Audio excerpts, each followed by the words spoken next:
রায় ওনার বিভিন্ন সঙ্গীত জগতে বিভিন্ন ক্ষেত্রে ওনার অবদান আছে এবং বহু গানে উনি সুরও দিয়েছেন, ইনস্ট্রুমেন্টসও বাজিয়েছেন। সবচেয়ে বড় যে জিনিসটা ওনার আছে সেটা হচ্ছে বিসমিল্লাহ খাঁ বা লোকেরা যারা সানাইয়ে জগৎ মাতিয়ে দিয়েছেন, তো উনি হারমোনিয়ামের মাধ্যমে সানাই বাজান, সানাই ছাড়াই হারমোনিয়ামের মাধ্যমে। তো এরকম একজন কলাকার, তাকেও আমরা সমাজের সঙ্গে পাচ্ছি। আমাদের মূল উদ্দেশ্য হচ্ছে সমাজের বিভিন্ন স্তরের বিভিন্ন ক্ষেত্রের মানুষকে ভারতীয় জনতা পার্টির সাথে যুক্ত করার, যারা স্ব ক্ষেত্রে প্রতিষ্ঠিত ব্যক্তি। আমি ওনাকে প্রথমে ওনার যে কলা, যে হারমোনিয়ামের আমাদের সানাই, সেটা আপনাদের মাধ্যমে আমরা মানুষকে শোনাতে চাই। তাহলে কিছুটা পরিচয় আপনারা পাবেন। সারদা চিটফান্ড কেলেঙ্কারি যেভাবে যেদিকে মোড় নিচ্ছে, আমরা আশা করছি যার কয়েকদিনের মধ্যেই এই কেলেঙ্কারির আরো অনেক গুরুত্বপূর্ণ তথ্য মানুষের সামনে চলে আসে। আমি রাজ্যের মুখ্যমন্ত্রীকে কথা বলতে চাই যে তিনি যে ফলাও করে বলছেন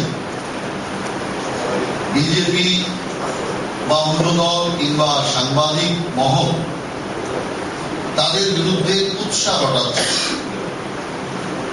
তো একটিও শব্দ আমি এখন পর্যন্ত শুনিনি যা সংবাদ মহল তৈরি করেছে, বা আপনারাও এমন কোন একটি শব্দ বলতে পারবেন না যা বিজেপি তৈরি করেছে। যা কিছু ক্রিয়েটার সব তৃণমূল কংগ্রেসের। কুণাল ঘোষ দিয়ে এই সারদার বিরুদ্ধে নানান বক্তব্য শুরু হয়েছে, আর এখন তা চলতে চলতে যে সমস্ত গুরুত্বপূর্ণ তথ্য বেরিয়ে আসছে,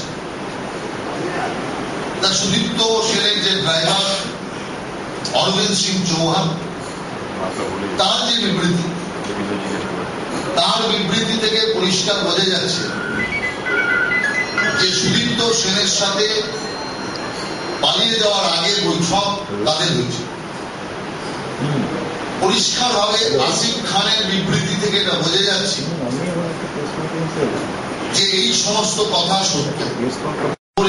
নিরাপত্তার ব্যবস্থা আরো পোক্তা করা উচিত, কারণ এরা সবাই এই সারদা কেলেঙ্কারি নায়কদের চিনিয়ে দেওয়ার ক্ষেত্রে যথেষ্ট তথ্য যোগান দিতে পারে এবং তথ্য যোগান এরা দিচ্ছে।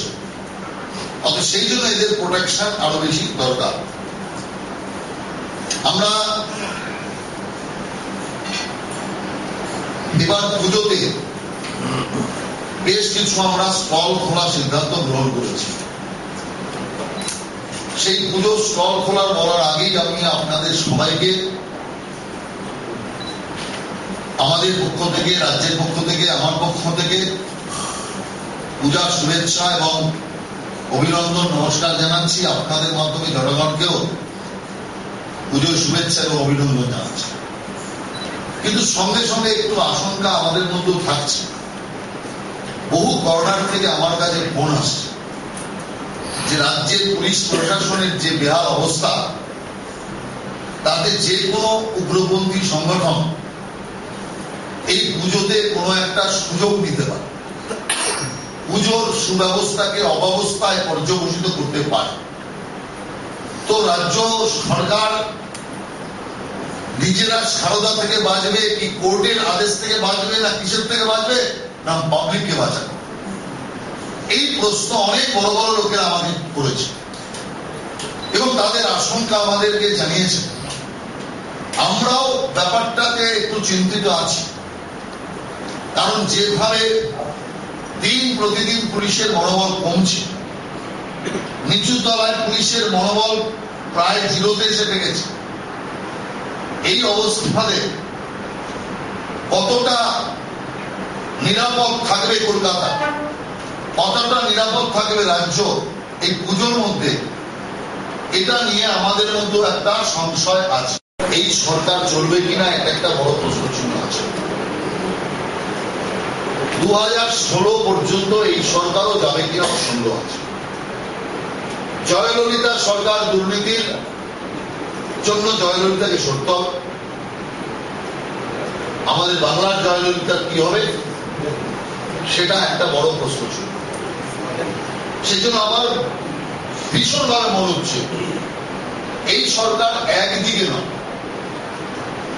দুর্নীতি, ব্যভিচার, ঔদ্ধত্য, স্বেচ্ছাচার, কুপ্রশাসন সমস্ত দিক দিয়ে সরকার আষ্টে পৃষ্ঠে বাধা পড়ে গেছে। কোন নিয়ন্ত্রণ নেই সরকার। একটা নিয়ন্ত্রণহীন গাড়ি যদি চলতে থাকে তার অ্যাক্সিডেন্ট হওয়ার সম্ভাবনা ম্যাক্সিমাম।